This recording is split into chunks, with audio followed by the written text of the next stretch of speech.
Thanks everybody for joining today. My name is Sean McBrearty, and I'm the campaign coordinator for Oil and Water Don't Mix. I'm the policy and legislative director for Clean Water Action in Michigan. And I'm joined today by Beth Wallace from National Wildlife Federation, Douglas Jester of Five Lakes Energy, Michelle Woodhouse from Environmental Defense in Canada, and Debbie Chizewer from Earth Justice. We've come together today to share with you and to elaborate on revelations that have been made public recently in the Bad River Band of the Lake Superior Tribe of Chippewa Indians lawsuits against Enbridge. For at least the last 6 months, Enbridge has been aware that the shutdown of Line 5 will not significantly impact gas prices. In fact, their own expert predicts price impacts of consumers at ½ cent per gallon of gas in Michigan and Wisconsin. Energy experts and advocates have known that this is the case, and we have been raising the alarm for years. The bombshell revelations contained in these recent court filings show that Enbridge has known as well. International energy markets control oil prices, not any one single pipeline. Enbridge and other energy companies are raking in record profits right now, while Enbridge is deceiving the public here in Michigan, across the country, and in Canada about the importance of Line 5. Over the last year, Enbridge has spent millions of dollars in Michigan trying to scare the general public into thinking that there will be an energy apocalypse without Line 5, although for at least the last 6 months, they have known that this is not accurate. They've spent money elsewhere trying to buy the approval of the Michigan public with gas card giveaways and other programs that seek to establish a reliance of Michigan residents on Enbridge. That reliance does not exist, and they do this so they can keep our Great Lakes at risk while their profits continue to flow. These court filings totally vindicate the responsible and courageous leadership of Governor Whitmer and Attorney General Nessel, who have worked tirelessly to protect our Great Lakes from a massive oil spill. Our governor and attorney general did their research before acting. They know that Line 5 poses an intolerable risk to our water. They know that shutting down this pipeline will not create any fuel shortages or price increases beyond normal market fluctuations.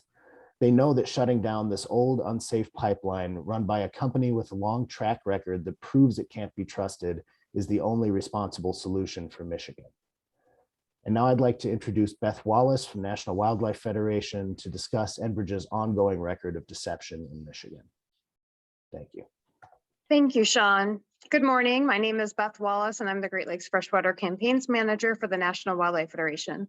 I join you today on the Hill in Washington, D.C., and I've spent the last several days meeting with the Great Lakes congressional delegation, and it is clear that so many elected leaders have been misled on the need for Line 5. For over a decade, we have witnessed a company that will stop at nothing to keep their pipeline pumping. Enbridge tried to cover up major coating gaps in the pipeline, hiding that large parts of the pipeline no longer have protective coating that prevent corrosion and cracking. Enbridge also tried to cover up that this pipeline was never properly supported. And as a result, the lines now have extreme bends and ovals that are signs of integrity issues that lead to rupture. Enbridge also failed to secure the required insurance on Line 5, which means any rupture from Line 5 could leave Michigan citizens on the hook for cleanup costs. This is also a clear violation of multiple legal agreements between Michigan and Enbridge. And in 2020, after an anchor gouged the pipelines in a near miss, a judge had to force Enbridge to shut the pipelines down to inspect them after they refused. This spring, we watched Enbridge and their industry front group, the Consumers Energy Alliance, pushed out disinformation reports that claimed a Line 5 closure would destroy our economy. For 5 years, we have had no fewer than 3 other energy experts confirm what Enbridge's own expert now recognizes, that Line 5 can shut down with little to no noticeable impact at the pump. The orderly shutdown of Line 5 to protect the Great Lakes from an oil spill is being stalled based on false information Enbridge continues to spread to the public and decision makers at all levels.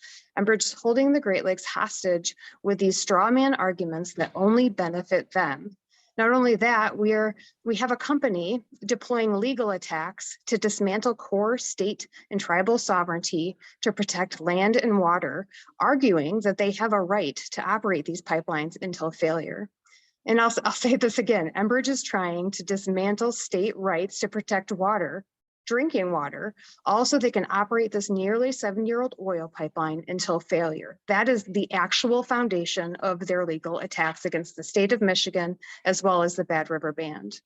Enbridge is also proposing to blast and drill an unneeded oil tunnel through the bottomlands of the Great Lakes, all founded on this false notion that this pipeline is needed.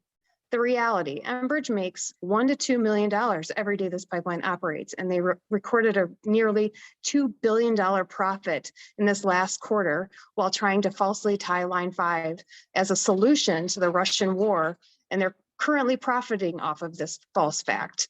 That is their bottom line, not what you and I pay at the pump, but what they bring in profits for their CEO and shareholder. The Bad River Band's tribes filing says it best.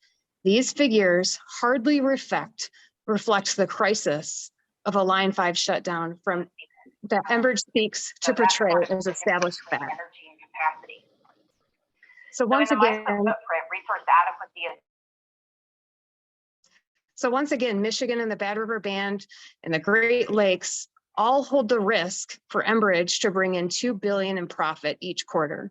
A spill from this pipeline would cost Michigan and the Great Lakes billions in damages. It threatens thousands of wildlife. It threatens our critical drinking water sources for millions of people, and it would destroy our tourism economy for years.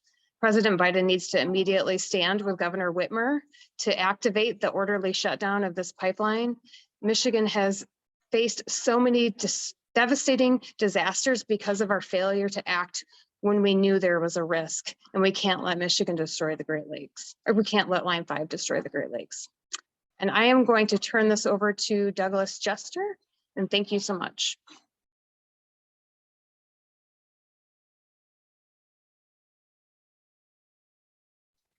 I apologize. Good morning. This is Douglas Jester. Much of my professional work is as an expert witness in utility regulatory proceedings, where I testify principally in support of residential customers to ensure that energy is affordable and reliable, as well as clean. I served as a member of the UP Energy Task Force and have given close attention to considerations of the effects of potential closure of Line 5 on consumer prices for energy, particularly gasoline and propane in Michigan. The general understanding that everyone should have is that because Line 5 currently delivers oil and natural gas liquids does not mean that it's the only path by which those products can be delivered to the same endpoints and customers. The North American fuels delivery system is highly interconnected, and routes can change. To reach final endpoints, there are multiple options. Change in product flows is the expected market outcome in the event that Line 5 operations are discontinued. The flexibility means that it's not necessarily expensive to change routes. We now have multiple studies done by different competent analysts that show that the costs to deliver these products to consumers without Line 5 is only slightly more expensive than continuing to use Line 5. Previous reports are now supplemented by expert witness testimony on behalf of Enbridge. Neil Ernest of Muse, Stansel and Company produced a report submitted in the Bad River case to which he has testified that includes estimated effects on consumer prices of closing Line 5 with the expected market adjustments.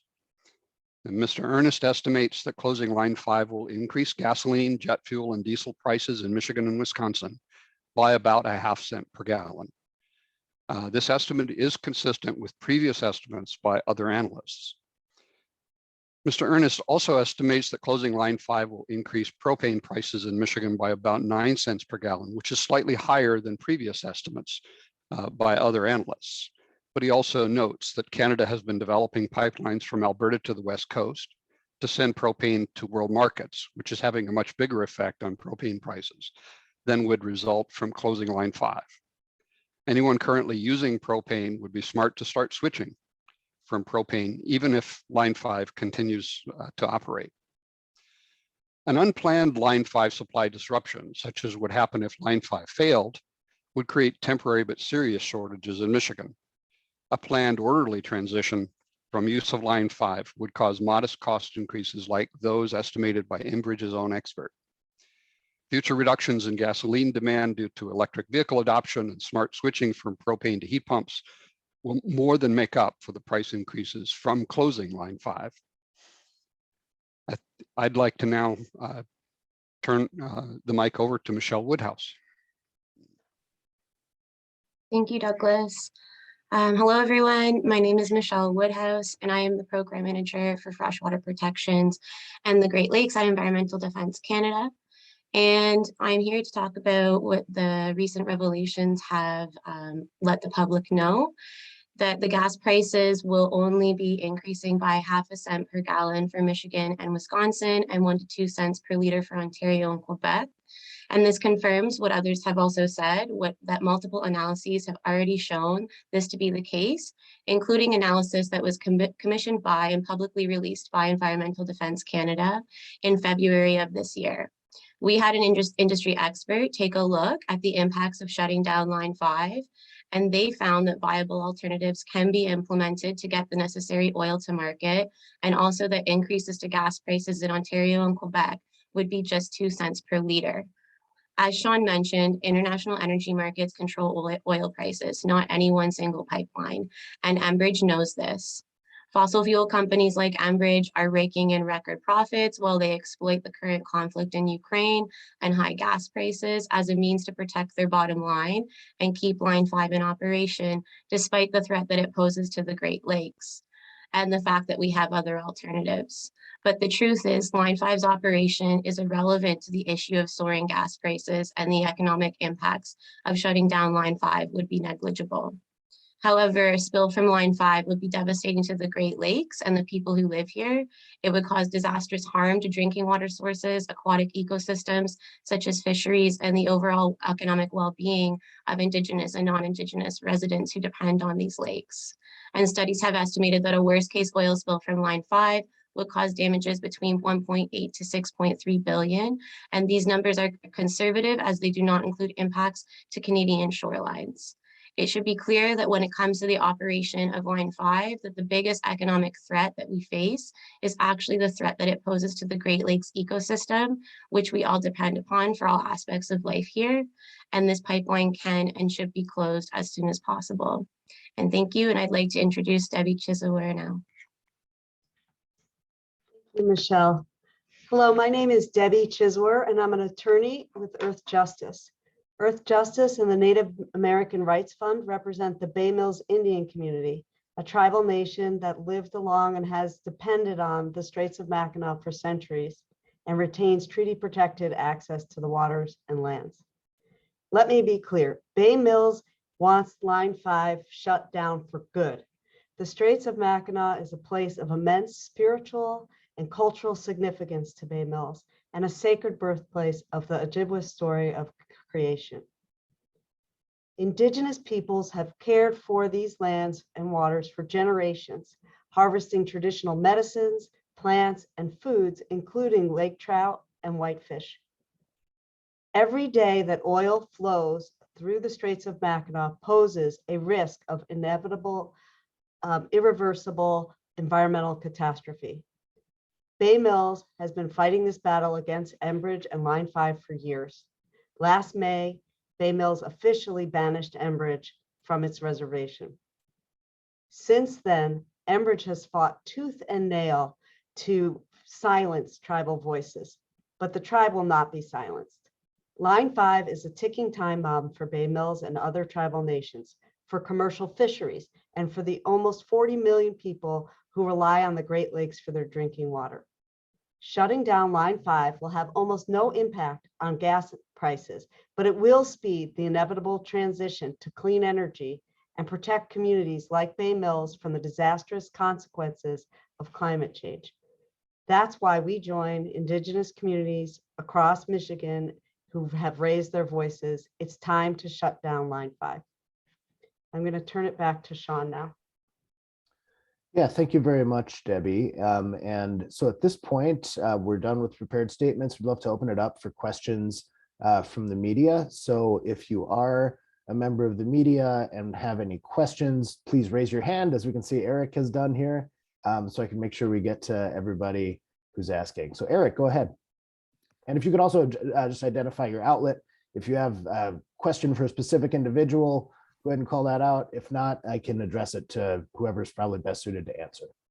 But All right, Eric, thank please you. go. This is Eric Lloyd with 9 and 10 News. I don't know who would be to answer this, but we've been hearing a lot about, you guys touched on it, the rise in energy costs and gas prices, and you say it won't happen. It's only going to be 0.5 cent to 2 cents of whatnot, a liter, a gallon.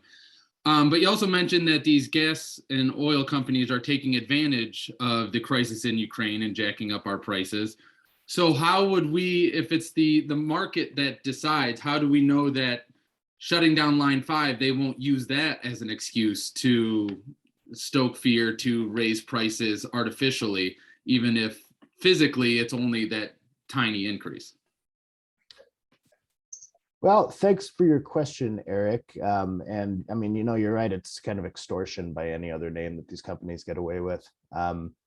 But I would just open it up if anybody would like to answer more fully about how the oil companies can take advantage of anything to increase prices.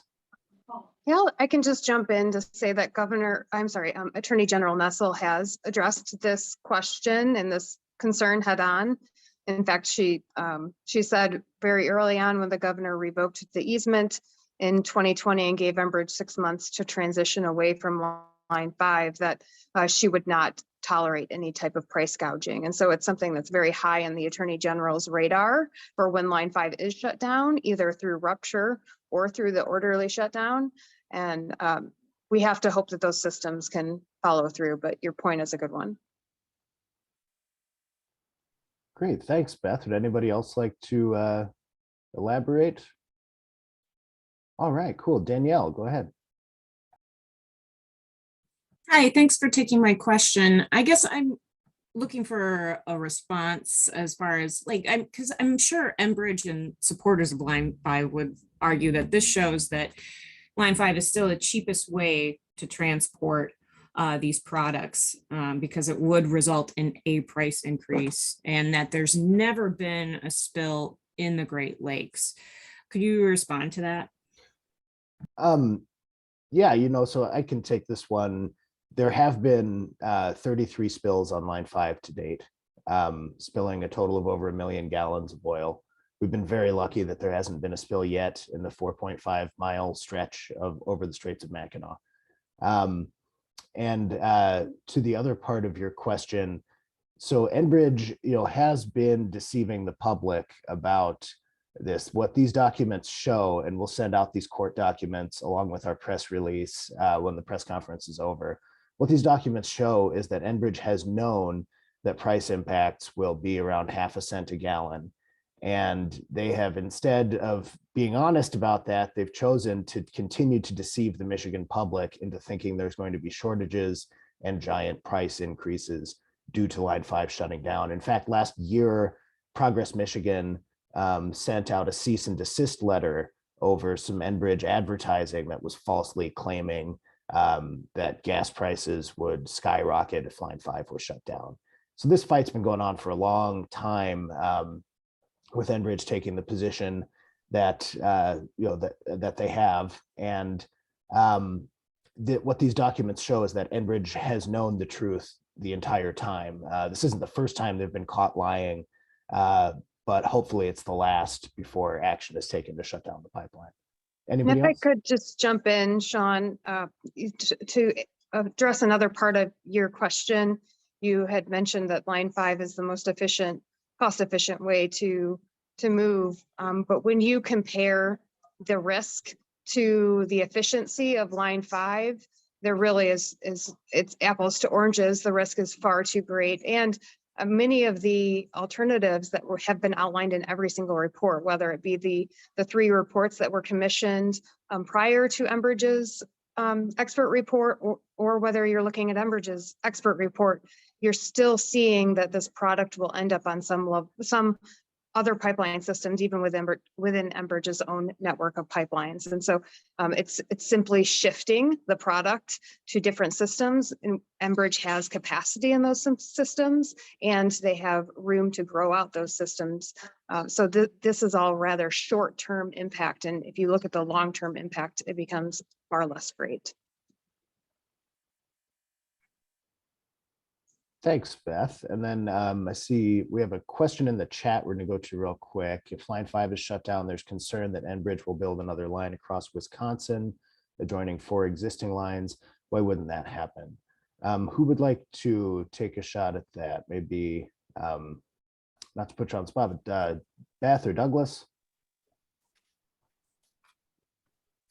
I apologize, I can't see Douglas, so maybe he's not jumping in, but I'm happy to jump in. So the existing Enbridge has existing pipeline networks that they can utilize. And in fact, after the 2010 rupture, they took advantage of that disaster and the emergency orders that were in place.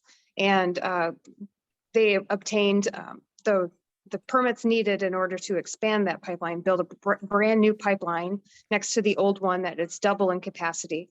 That pipeline, called Line 78 now, is running below capacity, and it has room to increase capacity beyond what it is currently slated at. So it's already engineered out for those changes. It would be just a matter of increasing some energy in some places in order to move more product. It's a newer pipeline. It doesn't go through the Great Lakes. And so it's far greater of a risk, or far less of a risk than Line 5. So again, it really comes down to the issue is that Line 5 is the wrong pipeline in the wrong place. It should have never been built there to begin with. And we are asking Enbridge to utilize parts of their other network in order to move the product to the same marketplaces while we start to transition to a cleaner energy economy as we face climate crisis. Thanks. And Beth, there's a follow-up in the chat for you from Danielle. I know you're on your phone. I will read it for you. The follow-up is, what would you say to Wisconsin residents who may fear that shifting these products would mean more oil flowing through Wisconsin rather than across the Great Lakes? As far as we can tell within the analysis, it's utilizing existing pipelines. And we view this as short-term solution to a larger energy transition that we need to make in very short order. And on that point, this idea that we would potentially build a tunnel, blast and drill a tunnel underneath the Great Lakes in order to continue to extend the life of a pipeline that is 70 years old just is absurd when there's already the infrastructure in place for Enbridge to move this product to market. They don't have a monopoly on this product. Other operators could move it. Other transportation modes could move it. And so these are all temporary solutions to a much bigger energy shift that we need to make as a society. And I think another point just to add into this discussion about the Wisconsin impacts here, Line 5 spill in the Straits of Mackinac would impact Wisconsin as well as Michigan. It would impact all of the places bordering Lake Michigan and Lake Huron. And on top of that, I think Enbridge knows this is temporary as well. They last year asked the Federal Energy Regulatory Commission to depreciate the Lakehead system over 20 years. Which means that the Lakehead system would be essentially valueless by 2040. They cited changing climate policies as part of the reason they're asking for that depreciation. So, again, moving that product, as Beth said, is going to be a short-term solution either way. Rick Brewer has a question. Yes, Rick Brewer, WCMU Public Radio. Back in March of 2022, the Consumers Energy Alliance released a study that says the Line 5 will cost, if Line 5 is shut down, it will cost Michigan consumers. That study from March 2022, and sort of, if so, why is that incorrect? Yeah, thank you, Rick. I can take a shot at that. So I think it's generous to call that 14-page document a study. It's really a collection of quotes from oil industry insiders and CEOs that they use to extrapolate things that aren't true. Now, nowhere in that so-called study do you find the kind of factual analysis that you find in the study that Enbridge had and tried to keep secret, which has been revealed in these court cases and shows that they know there would be no price impacts to shutting down Line 5. Consumer Energy Alliance is an industry front group funded by Exxon, Chevron, and most of the other oil majors. What they say should not be taken seriously. That so-called study was nothing more than a collection of propaganda and quotes. Yeah, and I will just kind of echo what you're saying, Sean, because when I spoke to the industry expert who did the study for environmental defense, because that study by Consumer Energy Alliance was released like shortly following when we released our analysis. And he essentially, as Sean said, there is no quantitative analysis done in the Consumer Energy Analysis report. All of their numbers are based off of zero proper quantitative analysis of the actual, all of the different ways that the product can make it to market. Yeah, thank you. And then before we go to Leonard, and see another follow-up in the chat here from Frank. Enbridge has talked to building line 66, adjoining the 4 lines. Are you just shifting the pressure to Wisconsin? And no, it's not shifting the pressure to Wisconsin. No new pipelines would have to be built. This would be temporarily using existing infrastructure. These reports show that you wouldn't need to build any new pipelines. And really, we shouldn't be building any new pipelines. The IPCC says we have a very limited amount of time to address the climate crisis. We can't do that while building new pipelines. Leonard, go ahead. Good morning. Can you guys hear me? Yes. Okay, great. You mentioned a lot about the deception from Enbridge in these court filings, but is there anything you can do to stop the spin, stop the comments that's being said, or is it just basically you're just fighting a public relations war with Enbridge? That's a great question, Leonard. And, thanks for that. The truth of the matter is the groups that you see on this call and the groups that have been fighting Line 5 and the Native American tribes here in Michigan who unanimously oppose Line 5, we're not entities with a lot of money. We can't match, we simply can't match the, for instance, $8 million that Enbridge has spent blanketing Michigan with advertising over the last year. And unfortunately, it's, that the Enbridge's advertising, definitely has an impact on the public. And as you know, they're not required to tell the truth in their ads. And what these documents show is they obviously haven't been. And where does the lawsuit stand at this point? The Bad River lawsuit? Yes. Beth or Debbie? Yeah, I can jump in, but I'm happy, Debbie, please jump in as well. So this filing was a part of a series of filings that came after a motion for summary judgment was requested both by the tribe and then again by Enbridge. And so there could be a decision on the Bad River Band case, which is a trespass case in Wisconsin federal court at any time now. And if so, we could be seeing a decision to potentially shut down Line 5 within the next few months based on that case.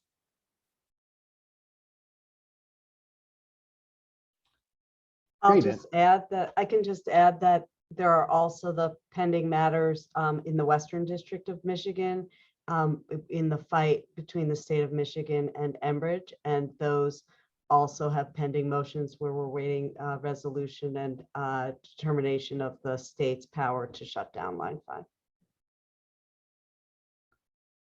Thank you. And I see we have Laura from NJS. Hi, yeah, thank you. Laura with the Milwaukee Journal Sentinel.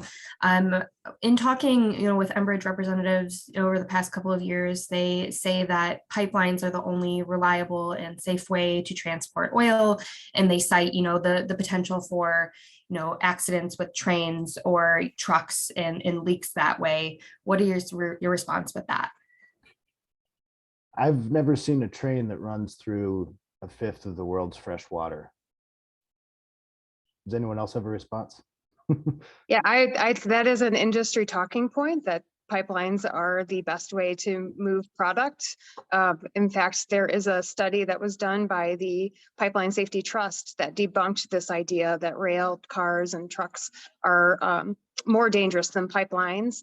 The simple fact that when you have a pipeline rupture, the impact of that spill is far greater than anything you may experience with most rail or trucking incidents. But the bigger point here is that all of the studies that have been done on the transition away from Line 5 are utilizing other pipeline networks as a majority of the temporary solution to move product to market. There's very little product that would actually end up on rail or truck. And of the product that would end up on rail and truck, for example, potentially propane, that is how it's delivered throughout most of the country. And Line 5 only started delivering propane to Rapid River in the UP in 1996. Prior to that, it was rail and truck, and the other sources in the UP use rail and truck. And so, you know, that is just, it's industry spin, it's industry propaganda to claim that a Line 5 closure brings additional risk.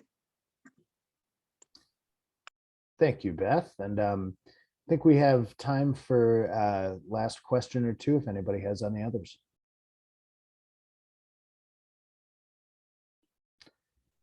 Excellent. Well, thank you all very much. We will have Sean? Yes, Bill. If I could, this is Bill Latka from Oil and Water Don't Mix. Just to follow up to Sean's response and Leonard, what can we do about all these Enbridge lies?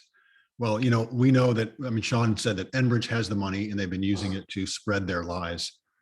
We have the truth and we have the media, and we all appreciate you very much for being here and getting this word out, because that's your job, to get the truth out to the people. And we really, truly appreciate your attending here today. Yeah, thank you very much for including that, Bill. And thank you all for joining us. And we will send around the video along with our press release and our and the court documents shortly. We also have a one-pager. It's a solid overview of these court documents for your to make it easier to go through them all. And Eric Gunn is asking, Beth, can you send a link to the study that Beth referred to about pipeline risk versus other means of moving oil? Sean, is it okay if I give it to you for follow-up materials? Okay, sure, great. Happy absolutely. All right, cool. Well, thank you everybody very much and have a great day.